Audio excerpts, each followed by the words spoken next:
Hello everybody, welcome back to Matty Reacts, the channel where we take a look at things we've never watched or listened to before. Now, in terms of the current pop culture zeitgeist and who is popular and who is sort of the name on everyone's lips, if you were asked to pick a male singer that kind of has been everywhere, you'd pick Benson Boone.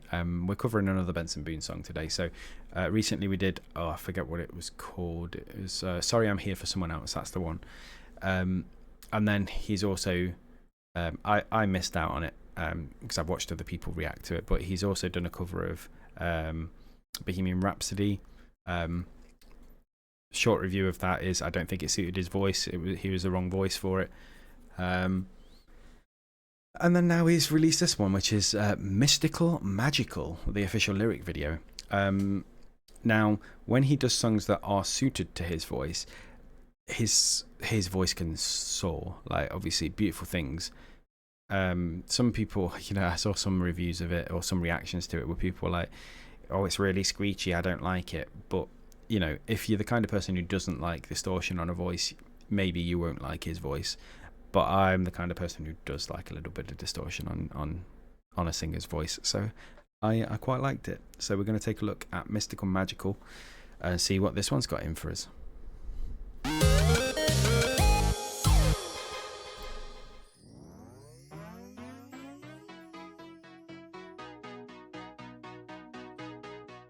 There's nothing colder than your shoulder when you're dragging me along like you do.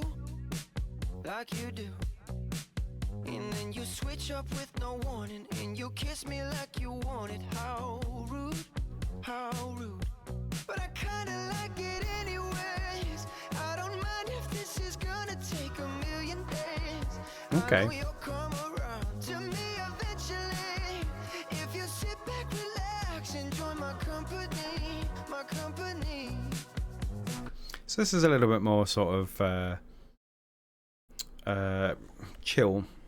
So I would say that Sorry I'm Here for Someone Else was kind of was as well, but it was chill in a different way. It was chill in a like a sad way, whereas this feels like a happy song. It feels like a good time song. Let's see what the chorus does.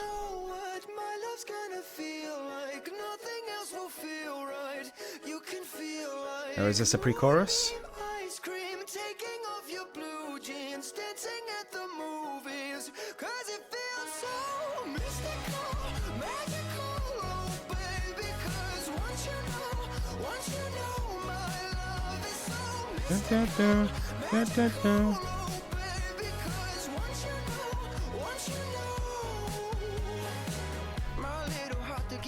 Okay. He's putting on a bit of an accent for this, and I'm not sure quite what what that accent is supposed to be. But yeah, it's very different to the last one. I quite like it. Baby, I wanna give you the world. Not saying you gotta chase me, but I wouldn't mind it if you give me just a little bit of something. Just having a bit of fun, isn't he? All you do is push me out. But I like it anyways, 'cause I think Look at that for a jacket.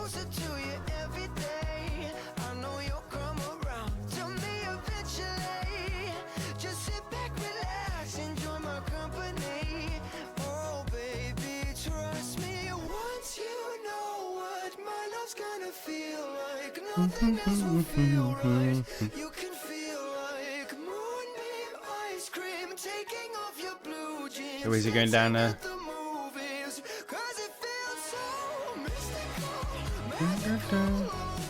Oh, it reminds me of something again.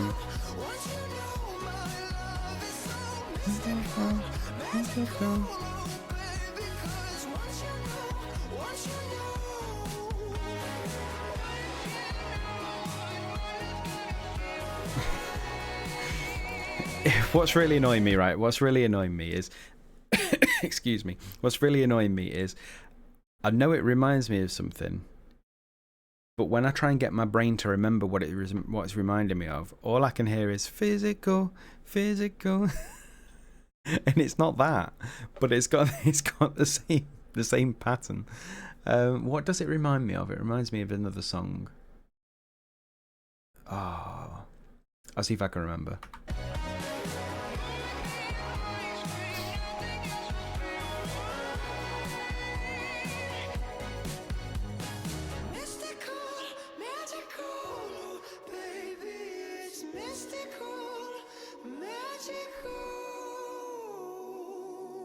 No. It is not something I can remember, unfortunately. Oh, go away. No, I haven't. I can't remember. It reminds me of another sort of pop song, and I can't think what it is. Anyway, let's talk about that song. So that was a really fun song. It had some traces of sort of retro pop in there. So along the same lines as we've covered recently, White Lies by Sam Ryder. It wasn't quite as retro as that, but it had some, some strings and some sort of instrumentation that sounded like a bit of a callback. I think a lot of music these days is a callback to some sort of era. There's very little music that doesn't call back to a previous era in some way, just because music has now been around for so long that trends and styles, there's very little that hasn't been tried, to be honest, especially in the very modern era where anyone can just stick music on Spotify or YouTube or SoundCloud or any of those websites. It's a lot harder to make completely unique music, and I don't mind that, because I think one of the uniting things and one of the cool things about music is how together it can make things feel.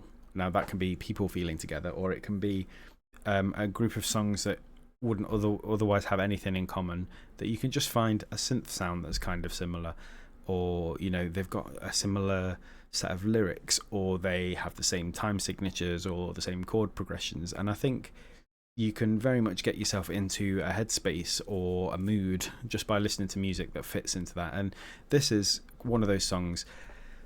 Going back to the playlist thing again, I always go back to that. It's one of those songs where you could put on the right playlist and it would take on a life of its own. I think it's a really interesting song, and it's just nice to have one that isn't preachy, it isn't sad.